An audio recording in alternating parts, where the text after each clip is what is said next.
कि वो मिल गया जिसकी मुझे तलाश थी, जिसका मैं बेसब्री से इंतजार कर रहा था। मगर हुआ क्या, उसके मिलने के बाद भी वही सब कुछ है, यानी कि वही ढाक के तीन पात। जी हाँ, यानी कि कोई ऐसी चीज़ कि जो मेरे लिए बहुत ख़ास है, कोई ऐसा स्पेशल इवेंट, वो हो सकता है किसी स्टूडेंट के लिए एक बड़ा कोचिंग इंस्टीट्यूट हो सकता है, किसी के लिए एक शादी हो सकता है, किसी के लिए एक नई कार हो सकता है, किसी के लिए जॉब का ट्रांसफ़र हो सकता है, किसी के लिए एक हाउस हो सकता है, किसी के लिए एक बिजनेस हो सकता है। यानी कि एक ऐसा इवेंट जिसको हमारे माइंड ने, हमने एक बहुत अहमियत के साथ हमने तैयार किया है, यानी कि एक वो जगह बना दी जहाँ से हमारी बहुत सारी फीलिंग्स हैं वो, जिनका जन्म हुआ है। अब अगर ऐसा है कि ये इवेंट हमारा नहीं हुआ है, तब तक तो हमें एक इंतज़ार होता है कि ये इवेंट नहीं हुआ। बट इवेंट हो चुका, यानी कि मेरा ट्रांसफ़र हो चुका, मैं कोचिंग कर चुका, उसके बाद भी मेरा वही रिजल्ट है और इवन इससे ख़राब है। मोहिल, रूबरू हूँ एक नए टॉपिक के साथ, और मैं पिछले 7 साल से NLP प्रैक्टिशनर के नाते ऐसे बहुत सारे केसेस को हैंडल करता हूँ। और ये जो आज का जो वीडियो है, इसमें कुछ खास स्टडीज़ हैं जिसमें मैं नाम डिस्क्लोज नहीं करूँगा, जो देखे गए हैं और जिनको मैं बहुत व्यक्तिगत स्तर पर भी जानता हूँ। तो चलिए समझते हैं कि ढाक के तीन पात की कहानी का क्या है और क्या मैकेनिज्म है। होता क्या है कि जैसे ही हमारे माइंड ने कोई बड़ा इवेंट तैयार किया, हमारे लिए बहुत इम्पोर्टेंट था, बहुत कुछ सब कुछ था, तो हमने वो इवेंट तो तैयार कर लिया, बट होता क्या है उसके बाद, ऐसा नहीं कि सबको इवेंट के बाद खुशियां भी मिलती हैं, मैं उनकी बात नहीं कर रहा हूँ। अगर बात यो कर रहा हूँ कि अगर आपके साथ हुआ है कि ढाक के तीन पात है, तो ये वीडियो काम का है और अंत तक जरूर देखिएगा। तो इसका मैकेनिज्म समझते हैं। हो क्या रहा है कि आपको इसके बाद बेचैनी बढ़ गई, यानी कि जो मिलना था उसका उल्टा हो गया, सर कुछ मिला नहीं। और जैसे मकान बनाया, बहुत सारा हमने लोन ले लिया, बट हमें खुशी नहीं मिली। हमने कोचिंग की और बहुत सारा लग गया, फिर हमें रिजल्ट नहीं मिला। तो समझते हैं इसका कि इसमें रीज़न क्या है कि आपको बेचैनी बहुत ज़्यादा है, अनरेस्ट बहुत ज़्यादा है। तो इसके 3 रीज़न हैं जिसको मैं एक्सप्लेन करूंगा, बट इससे पहले इसका जो खास वजह समझते हैं। हुआ क्या, हुआ ये कि जैसे इस इवेंट से, इस खास घटना से पहले का जो पैटर्न था आपका, पहले का जैसे माइंड का पैटर्न है, आपने जगह बदल दी, ट्रांसफर हो गया, जगह बदल दी, नई कोचिंग आ गई, सब कुछ बदल लिया, बट वो जो सोचने का जो तरीका था जो मेरे माइंड का, वो एज इट इज है, वो नहीं बदला। ठीक है, जब मेरे सोचने का तरीका नहीं बदलेगा तो कुछ भी होने वाला, ये आप जानते हैं। यानी कि माइंड का पैटर्न मतलब सिंपल भाषा में कहें कि मैं कैसे सोचता हूं, मैं कैसे बात करता हूं, ठीक है, मैं कैसे रहता हूं, क्या मेरी रूटीन है, ये सब चीजें माइंड पैटर्न है एक आम भाषा में। तो अब इसके 3 हेडिंग में समझते हैं कि आपको परेशानी कहां कहां हो सकती है। हो सकता है इसके बियॉन्ड भी परेशानियां हो, बेचैनी ज्यादा हो जाती है, परेशानी ज्यादा हो जाती है। क्यों? क्योंकि इसके 3 कारण है। पहला, आपके लिए वो बड़ी उम्मीद, यानी कि एक छोटा सा मकान आपके लिए बहुत बड़ी उम्मीद हो सकता है, एक छोटा सा ट्रांसफर एक आदमी के लिए छोटा सा, बट आपके लिए बहुत बड़ा है, यानी कि आपकी बहुत बड़ी चीज, एक इवेंट है जो आपके मन में था बट वो हो चुका, इवेंट हो चुका, और आपके मन में ये आगे कि दोबारा होने वाला नहीं। दोबारा, जैसे आम कहते हैं कि मकान तो एक बार बनता है, बट ऐसे लोग भी बहुत हैं जो 2 बार 3 बार भी मकान बनाते हैं, बट उनकी बात करते ही तो ये सारी समस्या का समाधान ही हो जाएगा। बट हम उसकी बात नहीं कर रहे हैं, और हमारे माइंड ने ये ले लिया कि अब मेरा इसके आगे कुछ नहीं हो सकता, इसके आगे। तो एक ये चीज है। तो यहाँ पे सबसे बड़ा कारण है कि हम जिंदगी में एक चीज को बहुत अधिक महत्वपूर्ण मान लेते हैं, और ये अच्छी बात है, बट गलत ये है कि हम ये मान लेते हैं कि वो एक ही बार होगी। कुछ घटनाएं हैं दोबारा होती हैं, या उसके समकालीन घटनाएं हो जाती हैं, उसके समकालीन घटनाएं भी हो जाती हैं। अब नंबर दो क्या है कि ये जो यूनिवर्स का जो नियम है, हम घबराते क्यों हैं, इसकी बात कर रहा हूं मैं। घबराते क्यों हैं, परेशान क्यों होते हैं? क्योंकि इस यूनिवर्स का नियम है कि यूनिवर्स हमेशा एक्सपांड करता है, ये यूनिवर्स फैलता है। आप देखें, प्लांट, छोटा सा सीडलिंग प्लांट बड़ा होता है, एनिमल बड़ा होता है, बच्चे बड़े होते हैं, यानी कि सब चीजें बढ़ रही हैं, इवन बिल्डिंग्स भी बढ़ती हैं, है ना, सब चीजें बढ़ रही हैं। तो हमारे मन में ये आ गया कि जब आज हमारा दुख है, ये दुख तो आने वाले टाइम में तो और बढ़ेगा, तो आज मुझे इतनी तकलीफ है तो अब मैं क्या करूंगा या क्या करूंगी। दूसरा कारण। तीसरा कारण क्या है कि हमें फ्यूचर का बड़ा डर है कि फ्यूचर में क्या होगा। जैसे आजकल एक चीज आ रही है, मैं एजुकेशन में हूँ, पिछले 20 साल से स्टूडेंट के साथ काम करता हूँ और मेरी बहुत से पेरेंट्स से बात होती, तो उनका यह था कि सर बच्चा 12वीं क्लास में कुछ नहीं कर पा रहा तो आगे क्या करेगा, और वो उसमें एंजाइटी ले लेते। तो अब आगे का जो डर है, यहाँ 2 वर्ड और मैं एक्सप्लेन करूंगा, एक तो एंजाइटी और एक डिप्रेशन। जो आगे का डर है कि सर आगे क्या करेगा बच्चा, तो उसको बोलते हैं एंजाइटी। आगे की जितनी भी चिंताएं हैं वो बॉडी में, हमारे माइंड में एंजाइटी पैदा करती है। एंजाइटी क्या करती है, हमें ब्लॉक कर देती है। दूसरा, अब उसके साथ साथ इस घटना में क्या हुआ, इस घटना में ये हुआ कि आपके साथ पहले की घटना तो है ही है, जो आपका पास्ट है वो तो उस चीज से अटैच है कि भाई मेरा पास्ट अच्छा नहीं है, मेरा मतलब मैंने जिंदगी के 10 साल इंतजार किया, 15 साल इंतजार किया, 20 साल किया, मैंने इतना इंतजार किया, यानी कि इतनी हिस्ट्री थी मेरी, यानी कि घटना से पहले का पार्ट हमारा हिस्ट्री और घटना के बाद का हमारा नई हिस्ट्री, यानी कि बाद में कुछ नहीं मिला और वर्तमान मेरा बिल्कुल डार्क हो गया, सर्किल हो गया।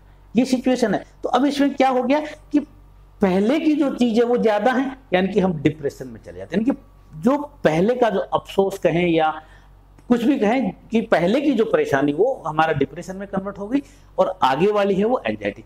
और जब ये दोनों एक साथ मिल जाती हैं, तो आपके अंदर बहुत सारी परेशानियों का आना स्वाभाविक हो जाता है।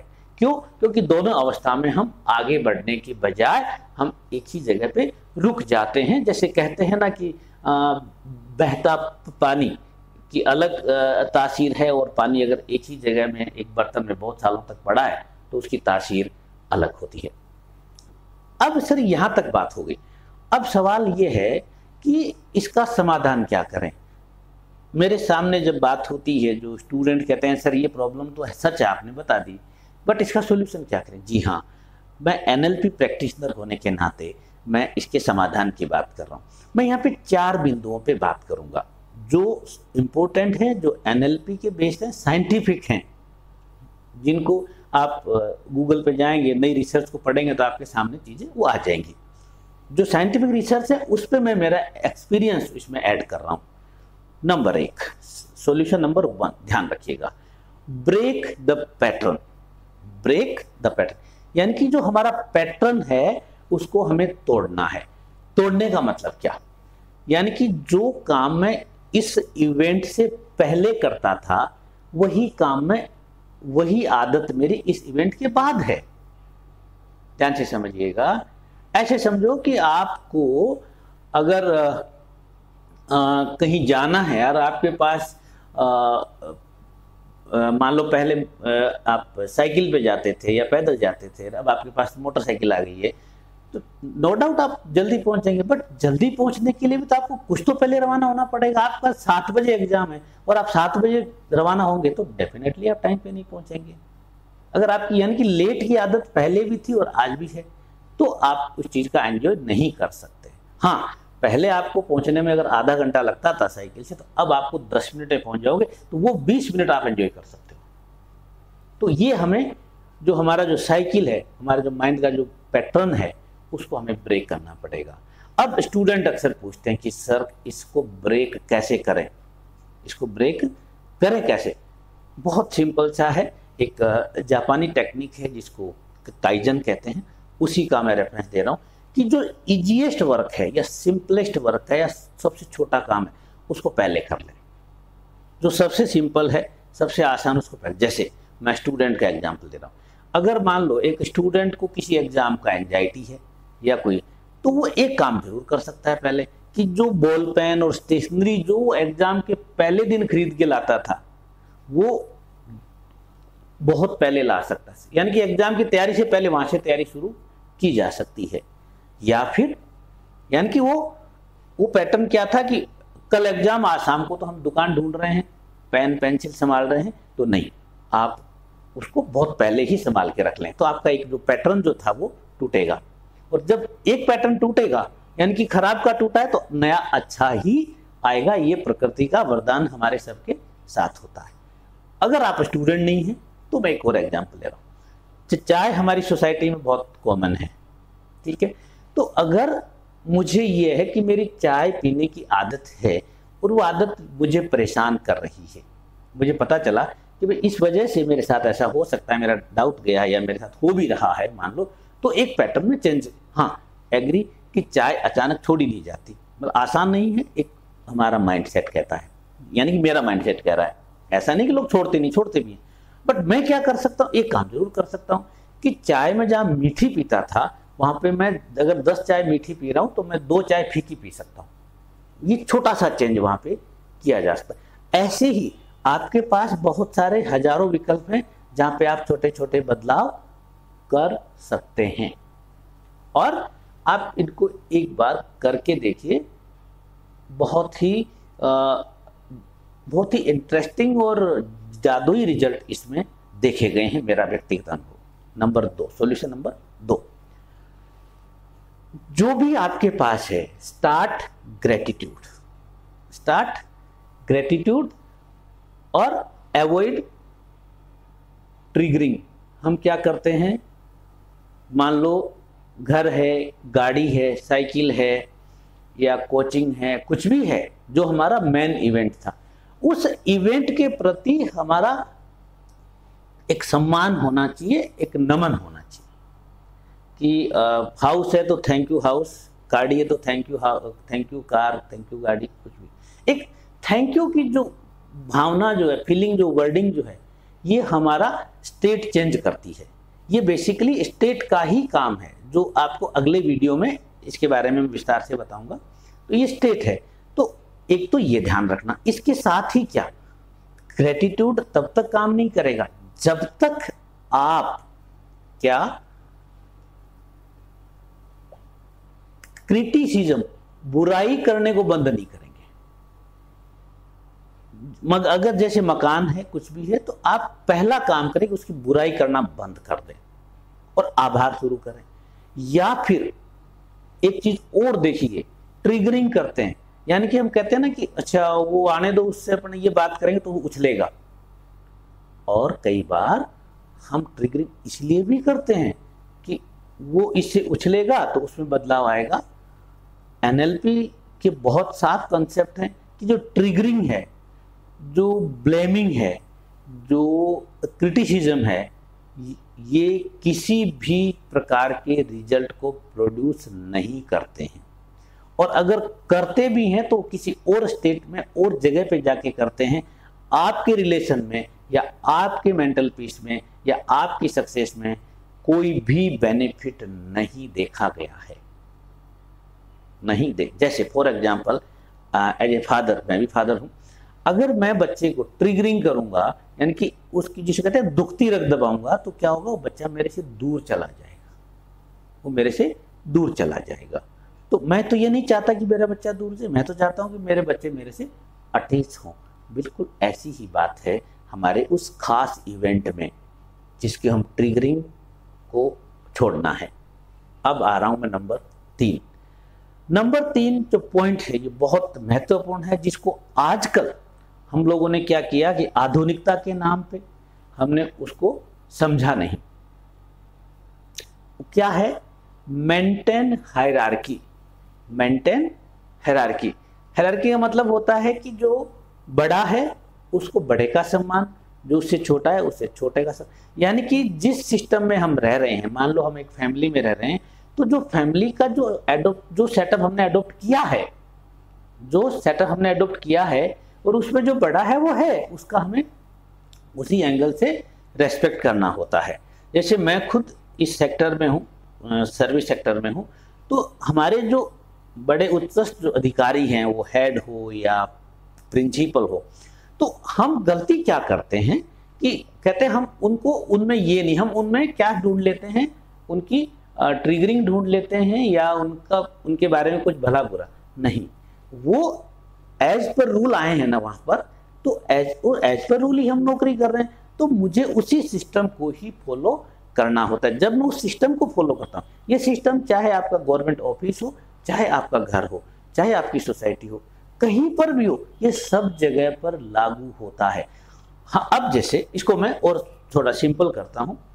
अब इसको सिंपल भाषा में कहें कि हायरार्की, तो इंग्लिश का वर्ड है सिंपल भाषा में इसको कहते हैं अवॉइड ओवर फैमिलियरिटी, यानी कि बहुत अधिक जिसको कहते हैं कि ओवर फैमिलियरिटी, यानी कि डिफरेंस ही खत्म हो जाए। जैसे फॉर एग्जांपल, अगर एक स्टूडेंट और एक टीचर बैठा है और उनमें किसी लेवल का डिफरेंस नहीं है, डिफरेंस का मतलब है कि रेस्पेक्ट में कोई अंतर नहीं है, जो स्टूडेंट को एक स्टूडेंट का रेस्पेक्ट नहीं मिल रहा, टीचर को टीचर का रेस्पेक्ट नहीं मिल रहा, या जैसे मैं दूसरा एग्जांपल हूँ फादर और सन, अगर फादर की नज़रों में सन का रेस्पेक्ट नहीं है, यानी कि सन का जो एक मिलना चाहिए वो नहीं है, या सन की नज़रों में फादर का नहीं है कि हमारे सब चलता है, इट्स एब्सोल्युटली रॉन्ग।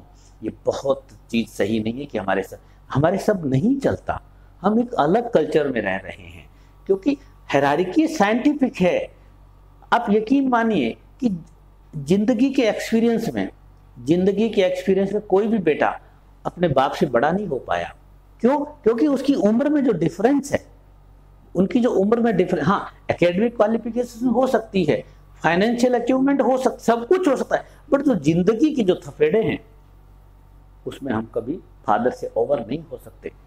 ऐसे ही मदर वर्सेस डॉटर और एटसेट्रा, ऐसे बहुत सारी चीजें हैं जहां पर हम क्या करते हैं, ओवर फैमिलियरिटी हो जाते हैं, ओवर फैमिलियर हो जाते हैं, और बाद में आगे जाके कॉन्फ्लिक्ट जनरेट होते हैं, और कॉन्फ्लिक्ट जनरेट होने की वजह से हमारा जो स्पेशल इवेंट है, वो चाहे हमारा मकान हो, चाहे कोचिंग हो, चाहे मैरिज हो, चाहे हाउस हो, उसको हम एंजॉय नहीं कर पाते। ये बहुत अधिक देखा गया है। और इसके बाद आखिरी में अंतिम जो पॉइंट मैं ले रहा हूं वो सबसे बड़ा है, वो है आई एम रेस्पॉन्सिबल। सिंपल सा समझिए, आई एम रेस्पॉन्सिबल मैं क्यों रेस्पॉन्सिबल? देखिए, मैं जेन्युइन एग्जांपल ले रहा हूं, ट्रांसफर मैंने करवाया, नौकरी मेरी है, तो फिर दूसरा जिम्मेदार कैसे हो सकता है? मकान मैंने बनाया, दूसरा जिम्मेदार कैसे हो सकता है? सब कुछ काम तो मैं कर रहा हूं, मैं ही दुखी हो रहा हूं, तो तीसरा मतलब दूसरा क्यों जिम्मेदार हो? जब event is mine, result why not? Result में मैं क्या करता हूं? अब यहां समझिए, रिजल्ट में मैं क्या करता हूं कि साहब उसकी वजह से ये खराब हो गया, उसकी वजह से ये खराब, यानी कि हम एक्सटर्नल सोर्स में चले जाते हैं। और एक्चुअली दिक्कत कहाँ है कि मेरा जो माइंड का जो पैटर्न है, जो मेरा माइंड सेट है, उसी में हम अटके रह जाते हैं। तो मैं एक बार रिकॉल करूं कि ढाक के तीन पात, या जिंदगी में ऐसा क्यों होता है कि मुझे सब कुछ मिलने के बाद भी ऐसे लगता है कि कुछ नहीं मिला और मैं दुखी हूं? तो इसका कारण यह है कि मैंने माइंड के पैटर्न को नहीं बदला है। मैंने भौतिक चीजें बदल ली हैं और चीजें बदल ली है, बट मैंने माइंड के पैटर्न को नहीं बदला, और माइंड के पैटर्न को जब तक नहीं बदलेंगे तब तक रिजल्ट है। क्योंकि ये फीलिंग है, ये बेसिकली फीलिंग है, और फीलिंग हमारे सबकॉन्शियस से जनरेट होती है, जो कि हमारी जिंदगी को 95% एक्टिविटी को, डेली लाइफ को कंट्रोल करता है। और अब इसके जो सॉल्यूशन जो है, वो सॉल्यूशन ये है कि हमें जो इसका जो पैटर्न है उसको हमें तोड़ना होगा, और तोड़ते हैं। ऐसा नहीं कि आप पैटर्न तोड़ते नहीं, आप रोज तोड़ते भी, यानी हर दिन आप इवॉल्व हो रहे हैं, हर दिन आप बड़े हो रहे हैं, करते हैं। बट हम क्या उस पर्टिकुलर पॉइंट पे जाके, क्योंकि क्या है वहां एंजाइटी और डिप्रेशन है, एंजाइटी और डिप्रेशन है, वो वहां पे हमें काम करने नहीं देता। और एंजाइटी और डिप्रेशन का जो सबसे बड़ा एंटीडोट है वो है आई एम रेस्पॉन्सिबल। जैसे ही मैं मेरी जिम्मेदारी लूंगा, जैसे ही लूंगा, तो मेरा एंजाइटी तो तुरंत खत्म होना शुरू हो जाती है, और जैसे ही एंजाइटी खत्म, वैसे वैसे डिप्रेशन भी सोचता है कि चलो भैया हमें भी यहाँ नहीं रहना है। हाँ, अगर वीडियो आपको अच्छा लगा हो और आपको लगता है कि किसी की मदद कर सकता है, तो प्लीज इसे लाइक, शेयर एंड सब्सक्राइब करें। Thank you, wish you all.